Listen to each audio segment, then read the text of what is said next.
Question number 23, Gate 2026. In aluminium 4 weight% copper alloy, during isothermal aging, the correct precipitation sequence is isothermal basically होता है constant temperature. अगर हम लोग aluminium 4% copper को constant temperature पर as करेंगे तो बेसिकली उसमें क्या पहले प्रेसिपिटेट होगा क्या बाद में प्रेसिपिटेट होगा. तो इसका जो करेक्ट सीक्वेंस होता है वो होता है GP zone theta double prime theta prime and theta. अब बेसिकली यही होता है. तो जब भी हम लोग एजिंग करते हैं सबसे पहले हमें मिलता है सुपर सैचुरेटेड सॉल्यूशन. उस सुपर सैचुरेटेड सॉल्यूशन के बाद प्रेसिपिटेशन धीरे धीरे स्टार्ट होता है. सबसे पहले कॉपर के क्लस्टर्स फॉर्म होते हैं जिनको जीपी जोन्स कहते हैं. ये जो जीपी जोन्स होते हैं फिर कॉपर भी एफसीसी होता है, एल्यूमिनियम भी एफसीसी होता है. इस वजह से ये कोवरेंट होता है. कोवरेंट का मतलब कि ये मैट्रिक्स के अंदर बिल्कुल सेम जैसे ही हो जाते हैं. बिल्कुल जैसा मैट्रिक्स होता है वैसा ही होता है इनका भी, लेकिन लैटिस पैरामीटर के चेंज की वजह से हार्डनेस को इंक्रीज करते हैं. तो ये कोवरेंट होते हैं. लेकिन उसके बाद फिर फॉर्म होता है थीटा डबल प्राइम और theta prime. Theta double prime के बाद थीटा प्राइम. ये दोनों जो होते हैं ये सेमी कोवरेंट होते हैं.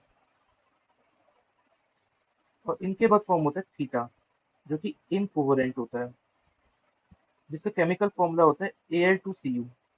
बेसिकली जीपी जोन्स के बाद धीरे धीरे एल्यूमिनियम भी उन जीपी जोन्स में मिलते जाता है और धीरे धीरे थीटा डबल प्राइम और थीटा प्राइम बनता है और फिर लास्ट में वो थीटा में कन्वर्ट हो जाता है जो कि होता है Al2Cu. थीटा डबल प्राइम और थीटा प्राइम इनकोवरेंट होते हैं, यानी कि वो मैट्रिक्स से मिलते तो है पर पूरी तरीके से नहीं.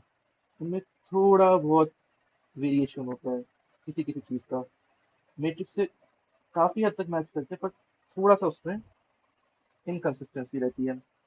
और जो इनकोहेरेंट होता है उसका मैट्रिक्स बिल्कुल ही अलग होता है. उसका मैट्रिक्स के लैटिस से उसका लैटिस बिल्कुल ही अलग होता है. इस वजह से डिसलोकेशन के लिए उनको पास कर पाना बहुत मुश्किल होता है. इसी वजह से जो हार्डनेस का भी ग्राफ होता है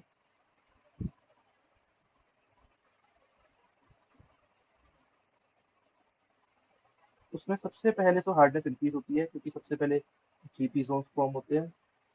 फिर उसके बाद फॉर्म होता है थीटा डबल प्राइम. फिर फॉर्म होता है थीटा प्राइम और लास्ट में फॉर्म होता है थीटा. ये 4% कॉपर का जो है इसमें बेसिकली थीटा पे जाते जाते ओवर एजिंग हो जाती है. इस वजह से हार्डनेस यहाँ पर डिक्रीज होती है थीटा वाले सेक्शन में. ओवर एजिंग क्या होता है कि जैसे जैसे प्रेसिपिटेट्स इंक्रीज हो जाते हैं वो धीरे धीरे आसपास के छोटे छोटे छोटे प्रेसिपिटेट्स एक साथ मिलकर बड़े बड़े होने लग जाते हैं. वो इतने बड़े हो जाते हैं कि बड़े तो साइज में बहुत ज्यादा हो जाते हैं और टोटल नंबर ऑफ प्रेसिपिटेट्स पूरे मैट्रिक्स में बहुत कम हो जाते हैं. इस वजह से डिसलोकेशन मूवमेंट इतना हिंडर नहीं हो पाता.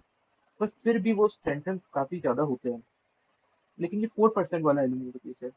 अगर एल्यूमिनियम 2% कॉपर होगा तो ये थीटा डबल प्राइम और थीटा प्राइम प्रेसिपिटेट नहीं होंगे, सिर्फ जीपी जोन्स प्रेसिपिटेट होंगे और उसके बाद डायरेक्टली थीटा फॉर्म हो जाएगा. तो इसका जो सही आंसर होगा वो है डी.